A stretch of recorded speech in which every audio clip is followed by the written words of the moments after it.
SK banquet hall, central bank के सामने, main road, Maripur, Muzaffarpur का एकमात्र बैंक्वेट हॉल है जहां आप बर्थडे पार्टी से लेकर शादी विवाह तक का कर सकते हैं आयोजन। 2500 स्क्वायर फीट का 3 बड़ा हॉल।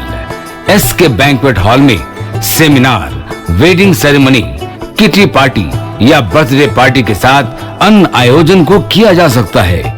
24 घंटे बिजली पानी के अलावा पार्किंग और लिफ्ट की सुविधा है उपलब्ध। फुल्ली एयर कंडीशन इस बैंक्वेट हॉल में 1, 2 नहीं 18 बाथरूम और कई कमरे हैं उपलब्ध। बेहतरीन लाइट से सुसज्जित एसके बैंक्वेट हॉल बुक करने के लिए आज ही संपर्क करें 7005576759 8259954791। Basement parking, first floor hall, second floor hall, third floor room, fourth floor hall.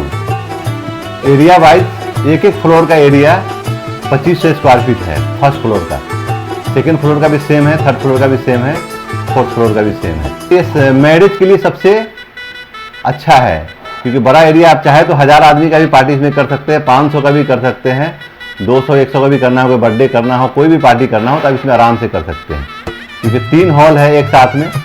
इस शो के प्रायोजक है मां भवानी डेकोर प्राइवेट लिमिटेड, मतलब a complete floor solution, new 0 mile Dadar road, Muzaffarpur.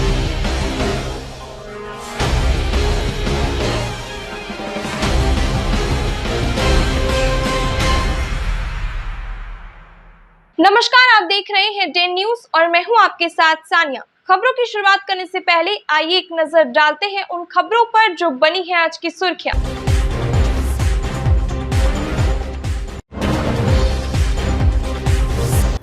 फिर दहेज की बलि चढ़ी एक नवविवाहिता, गला दबाकर ससुराल वालों ने कर दी हत्या, पिता ने दर्ज कराई एफआईआर।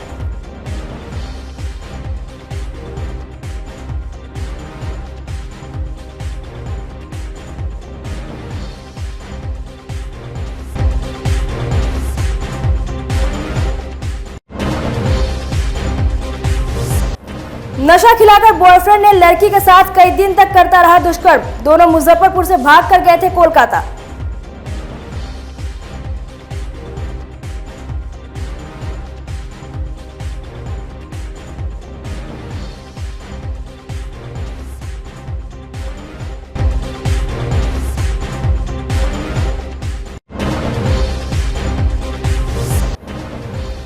और मोटरसाइकिल का डिक्की तोड़ अपराधियों ने उड़ा लिया कैश, पूरी घटना हो गई सीसीटीवी कैमरे में कैद।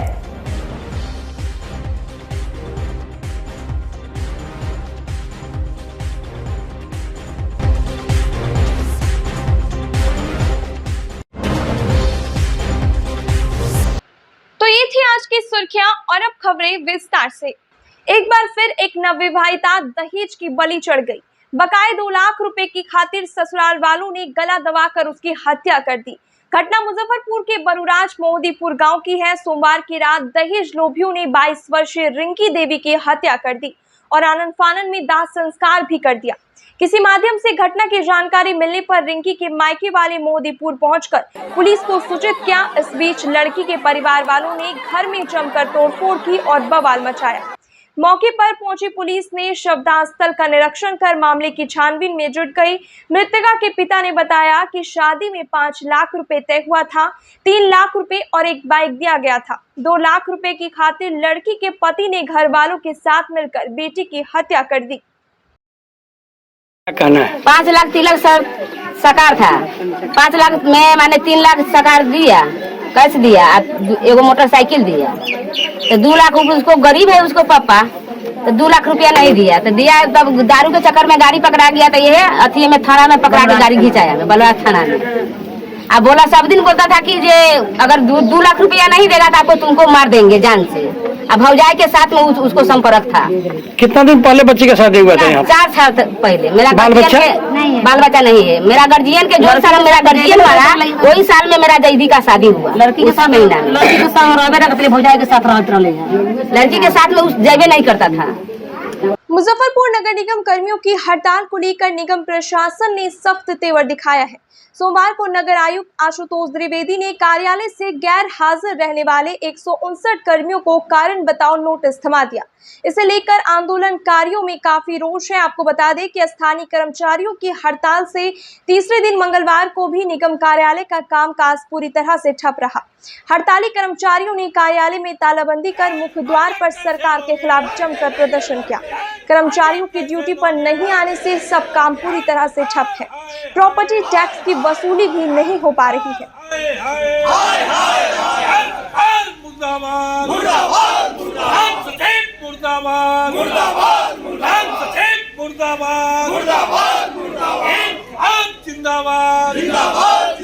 हम राज्य का 7 जिला का भ्रमण कर आए हैं। हम सुपौल गए थे, हम दरभंगा गए थे, हम सीतामढ़ी गए थे और मुजफ्फरपुर में आज हम हैं। आपको हम बता देते हैं, संपूर्ण राज्य में जितने भी नगर निगम, नगर पंचायत और नगर परिषद में काम करने वाले हैं 80% लोग हड़ताल पर हैं। मुजफ्फरपुर में भी हड़ताल है। कुछ साथी हमारे किसी कारण से है। हमने प्रशासन को यह कह करके कहा था कि हम ऑफिस अभी कर रहे हैं, अगर आप हमारी मांग सरकार नहीं मानेगी तो हम सफाई बंद कर देंगे। उसके बाद भी नहीं मानेगी हम पानी बंद करेंगे। अभी हम चरणबद्ध आंदोलन के तौर पर इस काम को लिया है। कोई बहुत बड़ा मांग नहीं है। हमारे मांग उन मजदूरों का है जो भारत के सबसे निचले तबके में काम करने वाले हैं। जो आप पैखाना करते हैं हम उठाते हैं, आप पानी पीते हैं हम पिलाते हैं, आप थूक फेंकते हैं हम साफ़ करते हैं, आप उजाला में रहते हैं। वैसे समाज, दलित वंचित समाज जो 65,000 मजदूर बिहार में काम कर रहे हैं, उनकी हक की लड़ाई है। यह सरकार पद समाप्त कर दिया। क्या डोम स्थल भंगी समाज का काम नहीं है जो उसका बेटा भी इंजीनियर बने, डॉक्टर नहीं बने?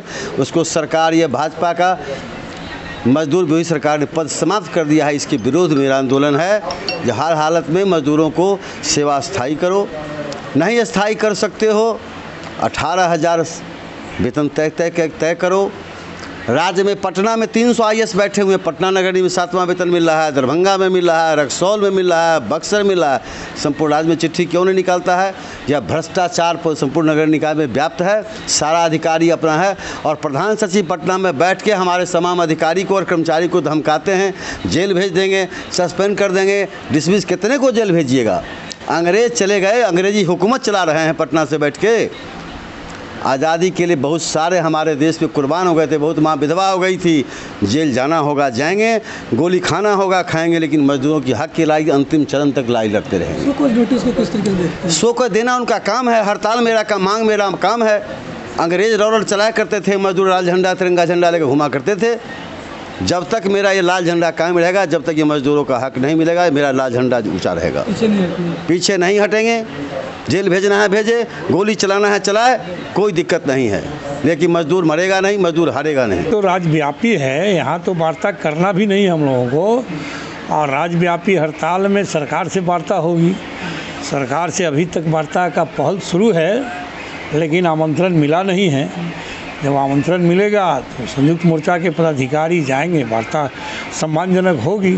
कर्मियों को शो दिया गया। शोकोज तो सरकार का चमकी धमकी, प्रशासन का चमकी धमकी तो शोकोज हुआ है। इसको सस्पेंड भी करेंगे, डिसमिस भी करेंगे।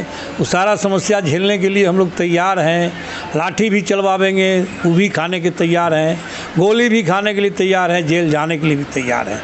लेकिन जब तक अपनी मांग 11 सूत्री नहीं लेंगे, तब तक किसी भी परिस्थिति में हड़ताल से वापस नहीं होंगे। और जो भी कार्रवाई होगी सरकार से समझौता होगी। उसमें प्रथम मुद्दा यही रहेगा कि दंडात्मक कार्रवाई हड़ताल के दौरान जो भी हुआ उसको वापस लिया जाता है। सब कार्रवाई वापस होगा। जल कार्य शाखा का भी काम बाधित किए रहते हैं। जल कार्य शाखा का काम बाधित अभी नहीं करूँगा, लेकिन समय अगर आया तो चुप भी नहीं बैठ। एकाएक एग्जामिनेशन सेंटर बदल दिए जाने से मंगलवार को मुजफ्फरपुर के स्पीकर चौक के एक कंप्यूटर संस्थान में परीक्षार्थियों ने बहुत हंगामा किया। एक ही सेंटर पर सीटीईटी और आईटीआई दोनों का एग्जाम होना था। मुजफ्फरपुर सहित कई अन्य जिलों से परीक्षा देने के लिए छात्र छात्राएं online examination centre career digital zone पहुंचे, लेकिन आईटीआई वाले परीक्षार्थियों को बेला के महिला पॉलिटेक्निक कॉलेज जाने को कहा गया। इस पर छात्र भड़क गए और हंगामा शुरू कर दिया। एग्जामिनेशन ऑब्जर्वर ने बताया कि कंप्यूटर सिस्टम की कमी के कारण छात्रों को दूसरी जगह भेजा गया। दिक्कत यहाँ पे हो रहा है सीयूटी का हम लोग का जो सेंटर एनटी वाले जो दिए हुए थे यहाँ पर कौन सा इसका नाम है सेंटर का नाम हाँ सेंटर का कैरियर डिजिटल प्राइवेट लिमिटेड यहाँ पर जो हुआ एग्जाम को रद्द किया है, एग्जाम नहीं लिया गया, मतलब पूरा सीट फुल हो गया। और अदर जो बात है यहाँ पे आईटीआई वाले को छात्रों को भी यहाँ पर मतलब सेंटर को यहाँ पे प्रोवाइड किया गया है। हालांकि जबकि एनटी वाले को जितना सीट था उतने बच्चों को देना चाहिए, लेकिन यहाँ पर आईटीआई लगभग यहाँ से 50-100 बच्चे यहाँ से अदर ट्रांसफर किया जा रहा है दूसरे सेंटर पर। हम लोग बहुत मोतिहारी जिला के ढाका से आए थे हम लोग। पता नहीं हम लोग अभी तो हम लोग पूरा बारिश में भीज के आए, हम लोग तुर्की से आए, पूरा भीज के आए हम लोग, तुर्की से आए हुए हम। कैसे का एग्जाम था? आईटीआई का एग्जाम था हम लोग। तो फिर यहाँ क्या हो गया? अभी पता नहीं चल रहा हम लोग को।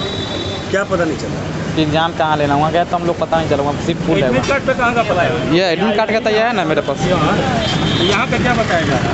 उधर गए तो उधर बोलना कि इधर कहीं भेजना है। क्या बता? कह रहे हैं कि गाड़ी में बैठोगे कहीं ले जाना है, तो हमें क्या पता कहाँ क्या वहाँ पे गए हैं गेट पे तो बताया जा रहा है। तो कितनी परेशानी हो रही है? बहुत ज़्यादा। यह देख रहे हैं बारिश में भीग कर आए हैं।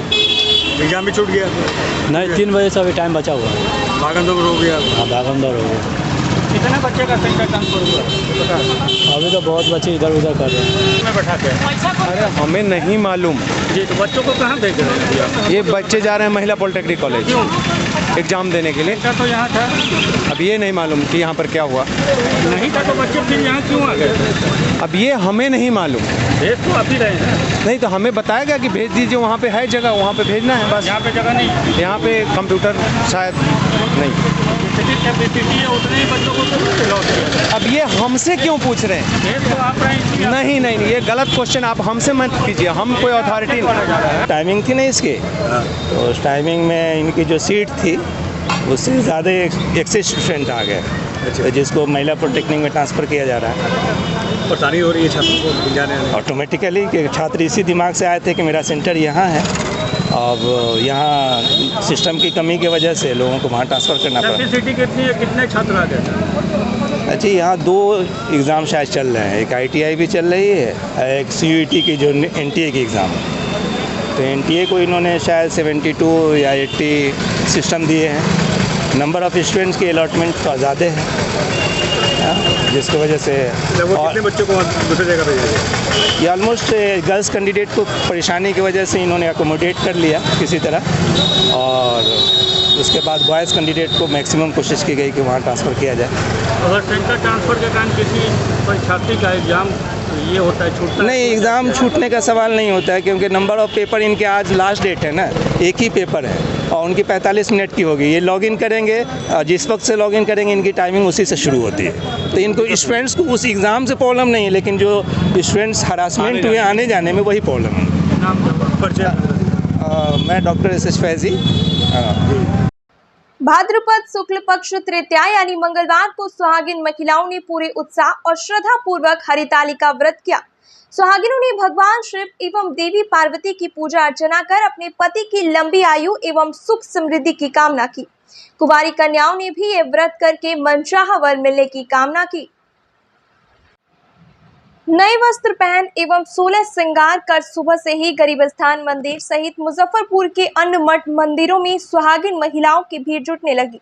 महिलाओं ने मंडप में भगवान शिव, माता पार्वती और भगवान गणेश की प्रतिमा स्थापित कर पूजन किया। 5 तरह के फल एवं प्रसाद का भोग लगाया और देवी पार्वती को सुहाग सामग्री समर्पित की। इसके बाद शिव पार्वती विवाह की कथा सुनी। गरीबस्थान मंदिर के प्रधान पुजारी विनय पाठक और महंत अभिषेक पाठक ने कहा कि हरतालिका तीज व्रत करने से अखंड सौभाग्य की प्राप्ति होती है और कुंवारी कन्याओं को मनचाहा वर मिलता है। माना जाता है कि हरतालिका तीज के दिन भगवान शिव और माता पार्वती का पुण्य मिलन हुआ था। माता पार्वती ने भगवान शिव को पति के रूप में पाने के लिए कठोर तप किया था। इस तप को देखकर भगवान शिव उन्हें दर्शन दिए और माता पार्वती को अपनी पत्नी के रूप में स्वीकार किया। तभी से पति की लंबी आयु के लिए हरतालिका तीज का व्रत रखा जाता है।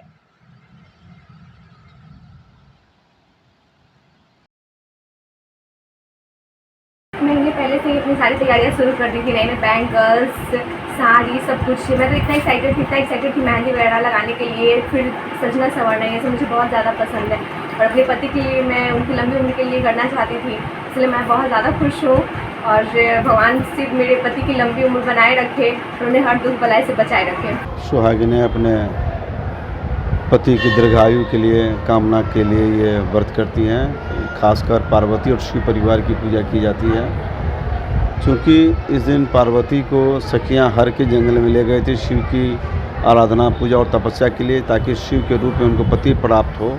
इसीलिए इसका नाम हरतालिका व्रत पड़ा। और भादो शुक्ल पक्ष की तृतीया को ये पूजा होती है, किसी इसी दिन ले गई थी भादो तृतीया को, शुक्ल पक्ष तृतीया को, इसलिए इसका नाम भादो तीज भी कहते हैं, हरियाल और हरतालिका व्रत भी कहते हैं इसको।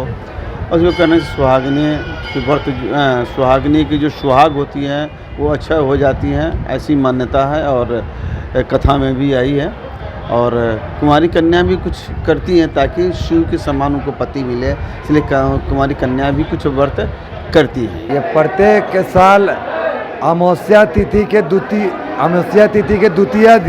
द्वितीया तिथि जो पड़ता है उस दिन हरतालिका व्रत पड़ता है। और ये व्रत करने से पति की लंबी आयु के लिए महिलाएं करती हैं। और अब तो देखने को मिल रहा है कुछ कुंवारी महिलाएं भी कर रही हैं।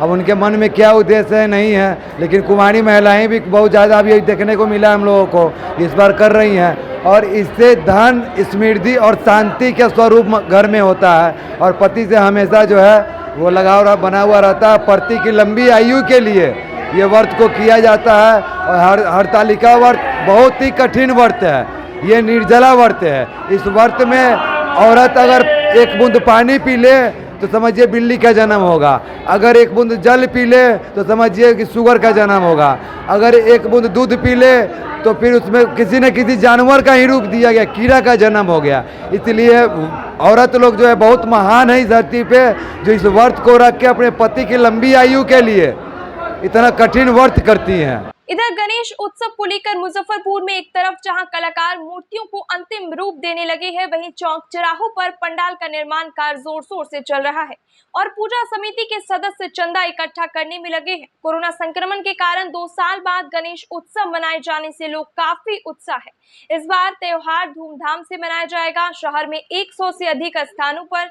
भगवान गणेश की मूर्तियां स्थापित कर पूरे विधि विधान से पूजा की जाती है। जो हर साल की भांति इस साल भी बड़े ही धूमधाम के साथ मनाई जाएगी और कल 7 बजे शाम में ये पूजा होती है। मेरा नाम है दिनेश बाबा, मैं शमशान महाकाल से ज्वाइनित रहता हूँ और ये बाबा गणपति बाबा का ये देन है मेरे ऊपर, इनका आशीर्वाद है कि मैं इनका सेवा बड़े ही श्रद्धा से और बड़े ही मेहनत से मैं करता हूँ। आज क्या हो रहा है? तैयारी चल रही है? आज अभी रंगाई और तैयारी हो रही है, पूरे व्यवस्था टाइट हो रही है। कल क्या होगा? कल पूजा होगा? कल पूजा होगी। सुबह में नहीं, शाम में यहाँ पूजा होती है। 6 बजे शाम में पूजा स्टार्ट होगी, जो पूजा चालू है। आप लोग कब से मनाते हैं? हाँ, आप लोग कब से मनाते हैं? हम ये 15 सालों से मना रहे हैं। 2 साल तो आपके कोरोना के चलते हम लोग बाबा को पूजा किया है, लेकिन छोटे से ही पूजा किया है, इतना भव्य पूजा नहीं किए थे। और इस साल इतना भव्य पूजा हो रही है और इसमें भी बहुत बड़ा जागरण होने वाला है, जो बाहर के कलाकारों इस मुजफ्फरपुर शहर में आप लोगों के सेवा में दिखाने की व्यवस्था करेंगे। यहाँ पर किनके तरफ से पूजा हो रहा है? ये समाज के कुछ 5 भाई लोग हैं, जो सभी लोगों के मिले से ये पूजा होती है। अब विसर्जन कब होगा? विसर्जन 10 तारीख को। विसर्जन 10 तारीख 10 दिन लगेगा यहाँ पे जी 10 दिन लगातार डेली पूजा होगा। एकदम 10 दिन लगातार शाम को शाम प्रसाद पड़ती है हर तरफ से। शनिवार के दिन जो है खिचड़ी का भोग लगता है, कल का भोग है खीर का, जो सुंदर महाराज तेरा वाले के यहाँ से खीर आते हैं और उन्हीं का खीर का भोग लगता है पहला दिन। और बाकी जिन भी लोगों को भक्तों को श्रद्धा होती है तो लोग अपने अपने प्रसाद के रूप में आते हैं। हमारे अगल बगल के कुछ लोगों हैं जो पूजा के सामान के सामग्री पूरे इंतजाम से करते हैं। मंगलवार को आयोजित मुजफ्फरपुर जिला कबड्डी संघ की बैठक में निर्णय लिया गया कि आगामी 7 सितंबर से 9 सितंबर तक होने वाली मुजफ्फरपुर डिस्ट्रिक्ट कबड्डी लीग का आयोजन MSKB कॉलेज परिसर में किया जाएगा, जिसमें तमाम सरकारी एवं प्राइवेट स्कूल कॉलेज के अंडर 17 और अंडर 19 एज के ग्रुप के प्रतिभागी भाग ले सकते हैं। बैठक में जिला कबड्डी संघ के अध्यक्ष चंद्रमा सिंह, सचिव विनोद गुप्ता, निवर्तमान पार्षद संजय केजरीवाल, RDS कॉलेज के फिजिकल डायरेक्टर रवि कुमार, खो खो संघ के सचिव बलराम प्रसाद सहित कई अन्य संघ के पदाधिकारी एवं खिलाड़ी मौजूद रहे। आज राष्ट्रीय खेल दिवस के अवसर पर कबड्डी एसोसिएशन के तमाम पदाधिकारीगण और RDS कॉलेज के खेल गुरु और महिला शिल्पकला कॉलेज के खेल गुरु की उपस्थिति में एक निर्णय लिया गया कि कबड्डी जो हिंदुस्तान की मिट्टी से जुड़ा हुआ खेल है, उस खेल को आगे बढ़ाने के लिए, चूँकि आज करीबन 50 की संख्या में जो शामिल हुए हैं, ये सभी इन लोगों के द्वारा तैयार की गई एक पौधशाला है जो अब फल देना शुरू कर दिया है। नए वृक्ष लगाने के लिए अंडर 17 और अंडर 19 आयु वर्ग के जिला स्तरीय, चाहे सरकारी स्कूल हो या प्राइवेट स्कूल हो, उन तमाम स्कूलों को एसोसिएशन की तरफ से आमंत्रण पत्र जाएगा और आगामी 7 से 9 सितंबर के बीच, 7 सितंबर को उद्घाटन है, 9 सितंबर को इसका समापन, और उसी दिन प्राइज डिस्ट्रीब्यूशन भी होगा। और आपके अरविंद जी आने के पहले रिजवान जी पढ़ के सुना रहे थे, उसमें एक बात बता दूं कि आप तमाम मीडिया कर्मी भी उस दिन सादर आमंत्रित हैं। आप लोगों के भी सम्मान का एसोसिएशन ने प्रावधान रखा है।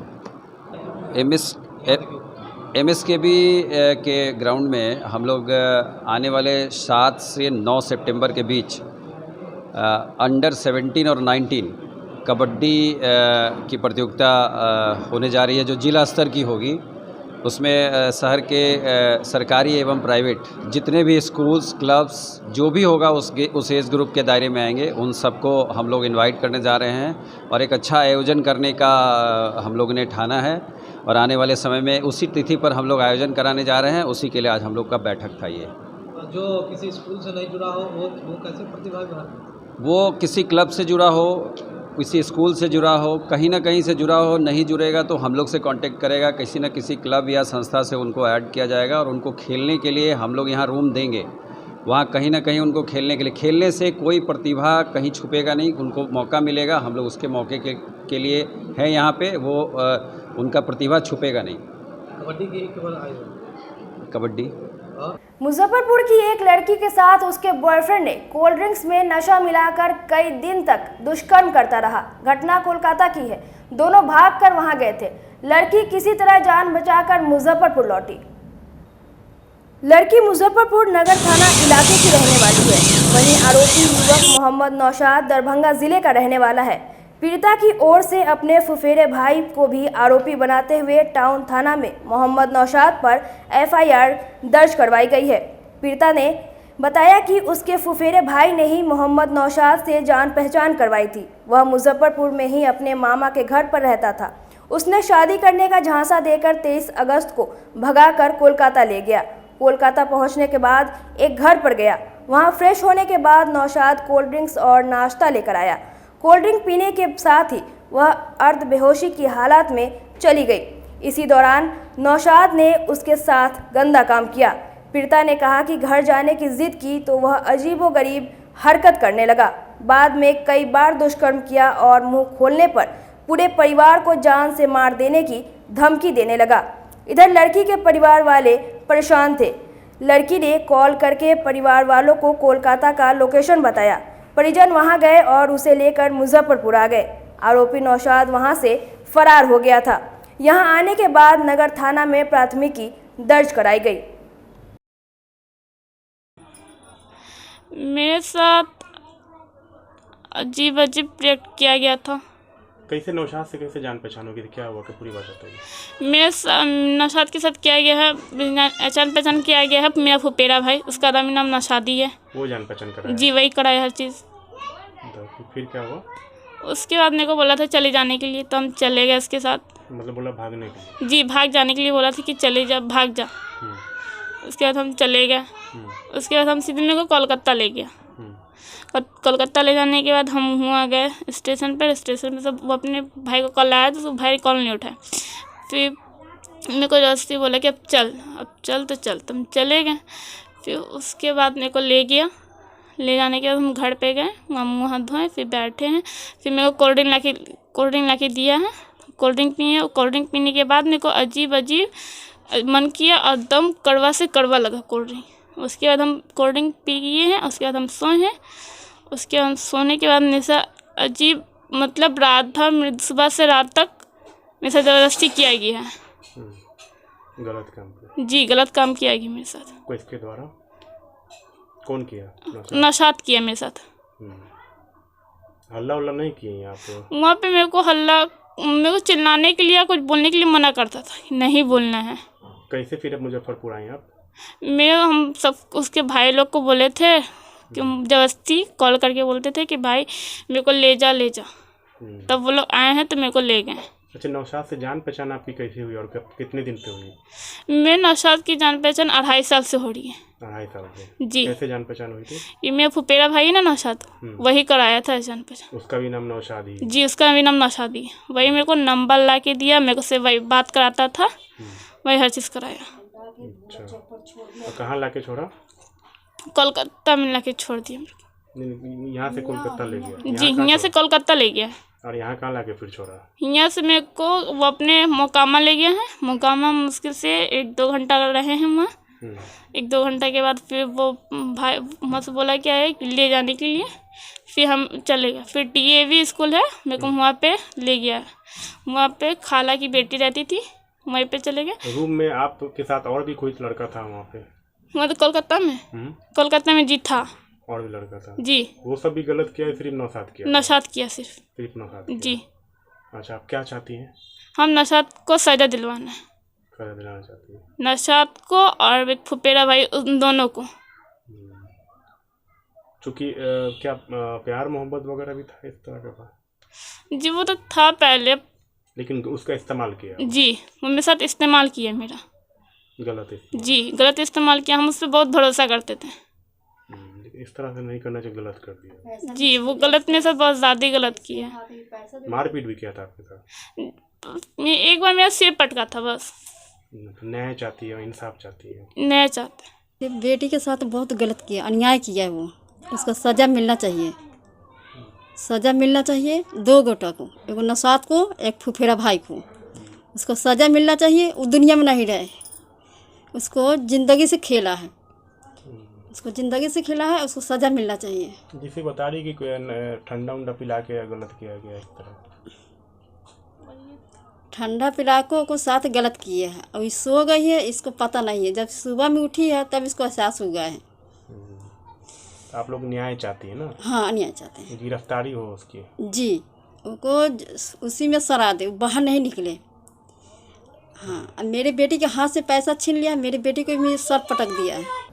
मुजफ्फरपुर में बेखौफ अपराधियों की तस्वीरें CCTV कैमरे में कैद हुई है। पलक झपकते अपराधियों ने एक व्यक्ति के बाइक की डिक्की से रुपए उड़ा लिया। घटना अहियापुर थाना इलाके के अखाड़ा घाट रोड ओम बिल्डिंग के पास की है। सोमवार की शाम हुई इस घटना से पुलिस भी हैरान है। जानकारी के मुताबिक साइबर कैफे संचालक शहबाजपुर निवासी संतोष कुमार 0 माइल के HDFC शाखा से 1 लाख रुपए कैश निकालकर बाइक से अपने दोस्त अब्दुल सिद्दीकी के साथ घर जा रहे थे। इसी क्रम में कुछ सामान लेने के लिए ओम बिल्डिंग के पास रुके। दुकान के बाहर बाइक खड़ी कर सामान खरीदने गए। इसी दौरान अपाची बाइक सवार बदमाशों ने डिक्की तोड़कर पैसा उड़ा लिया। सामान खरीदकर जब वह वापस लौटे तो होश उड़ गए। डिक्की टूटा हुआ था, उसमें रखे 1 लाख रुपए गायब थे। जब वह दुकान में लगे सीसीटीवी कैमरे को देखा तो उसमें दिखा कि अपाची बाइक से आए 2 बदमाशों में एक बदमाश गाड़ी से उतरकर डिक्की से पैसा निकाला, जबकि दूसरा बाइक पर ही बैठा रहा। एक हेलमेट पहना हुआ था। पैसा निकालने के बाद दोनों 0 माइल गोरंबर की ओर भाग निकले। इसके बाद उन्होंने ओम बिल्डिंग से लेकर बैंक तक के 1 दर्जन सीसीटीवी कैमरे को खंगाला, जिसमें दोनों शातिर रेकी करते हुए दिखे। संतोष कुमार देर रात अय्यापुर थाने पहुंचकर इसकी शिकायत की।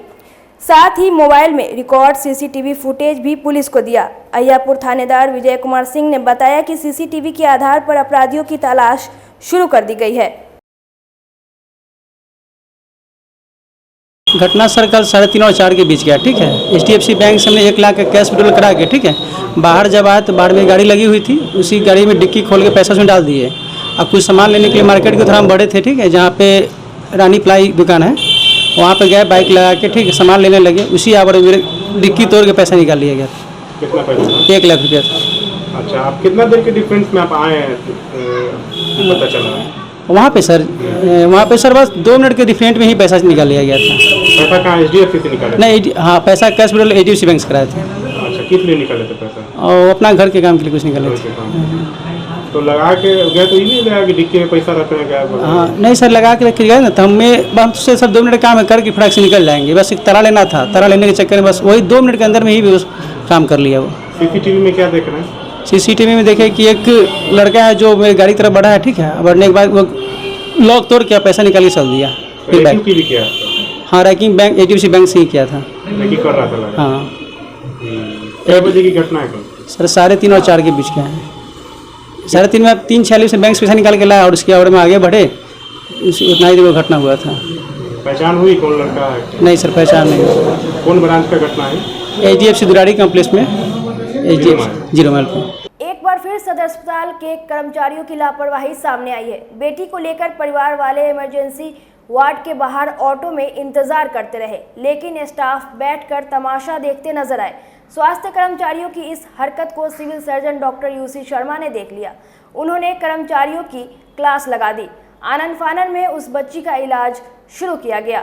सिविल सर्जन ने सख्त हिदायत देते हुए कहा कि इमरजेंसी में आने वाले मरीजों का पहले इलाज शुरू होगा, उसके बाद ही कोरोना टेस्ट या पुर्जा कटाया जाएगा। इमरजेंसी वार्ड के स्टाफ की लापरवाही देख सिविल सर्जन ने OPD का भी निरीक्षण शुरू कर दिया। निरीक्षण के क्रम में ENT, आई और ऑर्थो में डॉक्टर नहीं मिले। इन तीनों OPD के बाहर मरीजों की लाइन लगी हुई थी। CS ने मरीजों से बातचीत कर इलाज संबंधित जानकारी ली। सिविल सर्जन ने कहा कि OPD से नादारत पाए गए डॉक्टरों से सो कॉज किया जाएगा। केवल लाभ लेने वाला का एक बच्ची अभी आई है, इसको तत्परता से इलाज हो रहा है। सडन अनकॉन्शियस हो गई थी। हम चाहते हैं कि हमारी इमरजेंसी का एक भी बेड खाली नहीं रहे।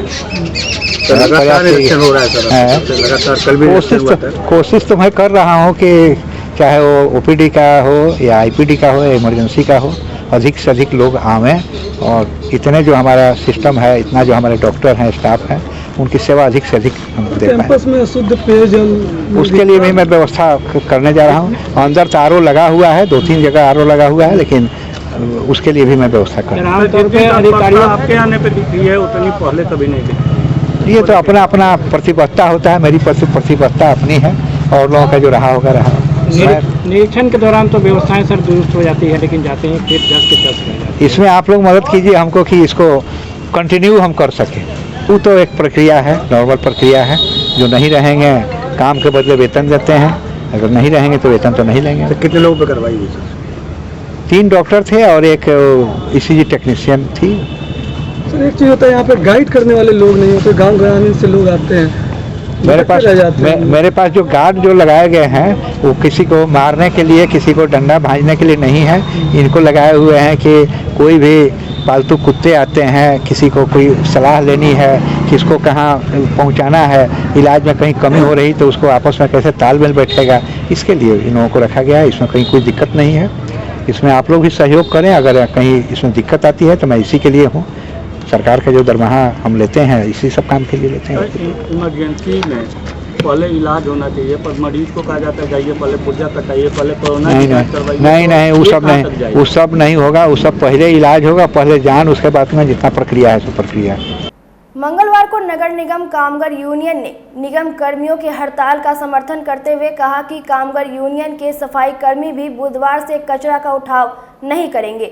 यूनियन के नेता अशोक राय ने कहा कि संयुक्त मोर्चा के आह्वान पर पूरे राज्य में नगर निगम कर्मचारी हड़ताल पर है, मांगे नहीं मानी गई तो काम पर नहीं लौटेंगे। गौरतलब है कि मुजफ्फरपुर नगर निगम कार्यालय में 200 कर्मचारी और सफाई व्यवस्था में भी लगभग उतने ही स्थायी कर्मचारी है। ऐसे में सभी के हड़ताल पर जाने से निगम कार्यालय के काम और शहर की सफाई व्यवस्था ठप पड़ जाएगी। निगम कर्मचारी संविदा कर्मियों को नियमित करने, 7वां वेतनमान लागू करने, अनुकंपा पर कर्मियों की बहाली करने समेत विभिन्न मांगों को लेकर आंदोलन कर रहे हैं।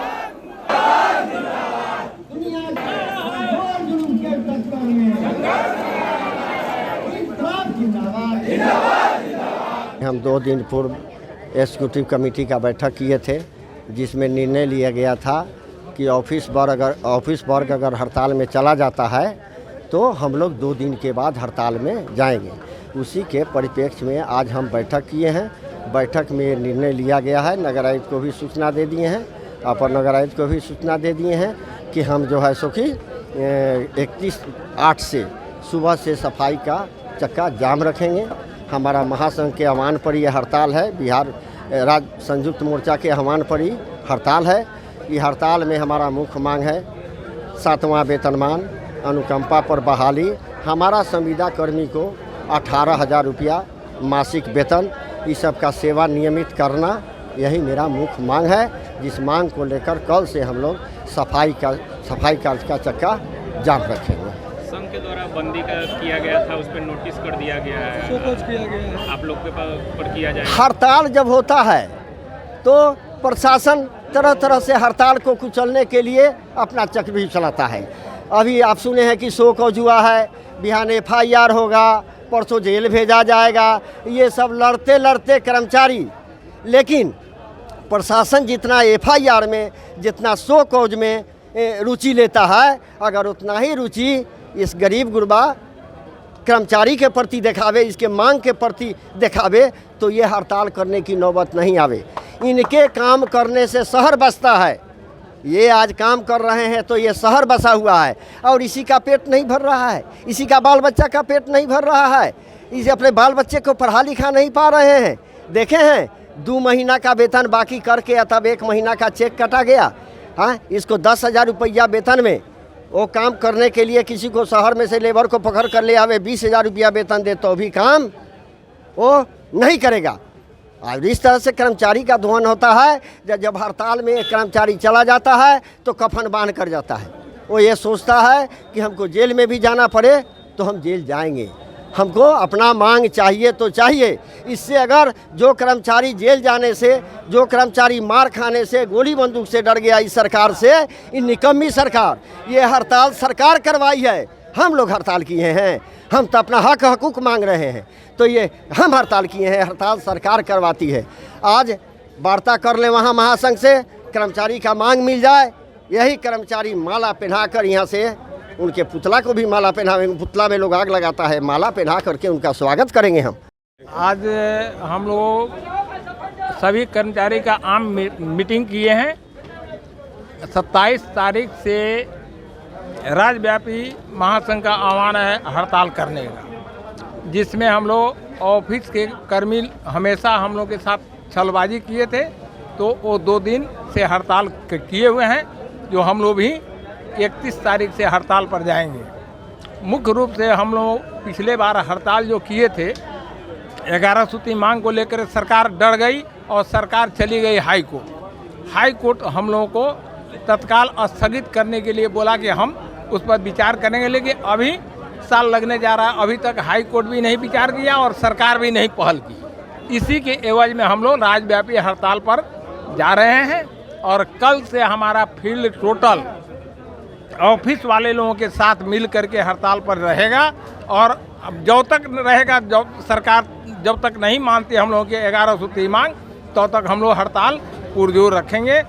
मंगलवार को जन विकास मोर्चा ने जुलूस निकालकर सरैयागंज टावर पर मुजफ्फरपुर के सभी निवर्तमान वार्ड पार्षदों का पुतला दहन किया। मोर्चा के अध्यक्ष राजेश कुमार ने पूर्व पार्षदों पर पानी tax, user tax, trade licence का बोझ डालने और महापौर बनाओ हटाओ खरीद बिक्री के खेल में 5 वर्ष लगाए रहने की आरोप लगाते हुए आम नागरिकों से आह्वान किया कि दोबारा इन्हें निर्वाचित नहीं करें। वहीं मोर्चा के सदस्य अविनाश साई ने कहा कि शहर की हालात पहले की तरह ही नारकीय बनी हुई है। पूर्व पार्षदों ने पिछले 5 वर्षों में एक भी विकास का काम नहीं किया, इसलिए इन सभी का पुतला फूंका गया है। आज जन विकास मोर्चा के बैनर तले जो पिछले 5 सालों में भ्रष्ट पार्षदों ने जिस प्रकार से शहर को बदहाल कर दिया, जिसको लेकर जन विकास मोर्चा पिछले 5 सालों तक चिंतित रही, और आज जब नई नगर सरकार बनाने का वक्त आया है तो जनमानस के बीच में बदलाव की लहर लाने की अपील को लेकर, एक संदेश को लेकर तमाम भ्रष्ट और निकम्मे पार्षदों का पुतला दहन टावर चौक पर करते हुए एक संदेश देने का काम किया है कि बदलाव की लहर लाना है और नया नगर निगम सरकार बनाना है, तभी व्यवस्था बदलना सुनिश्चित हो पाएगा। इन्हीं उद्देश्य को लेकर आज तमाम भ्रष्ट पार्षदों का आज पुतला दहन किया गया है। शहर में ये जो पिछले 5 साल तक शहर को लूटने का, जनता को परेशान करने का, शहर को परेशान करने का, तरह तरह का टैक्स लगाने का जो काम इन वार्ड पार्षदों 49 ने किया है, उनका हम विरोध है। और इसलिए उनको वो जो भूत हो गए हैं उनको दफनाने का काम कर रहे हैं और आम जनता से वोट रूपी मट्टी डालने का उस कब्र पर उन पर मट्टी डालने और शमशान में उन पर एक लकड़ी जो हिंदुओं में डाला जाता है उसके डालने का आह्वान करते हैं। वोट रूपी लकड़ी डाल के उनका अंत कर दे। आज की खबरों में बस इतना ही। कल फिर मिलेंगे कुछ नई खबरों के साथ। तब तक के लिए डे न्यूज परिवार को दीजिए इजाजत। नमस्कार।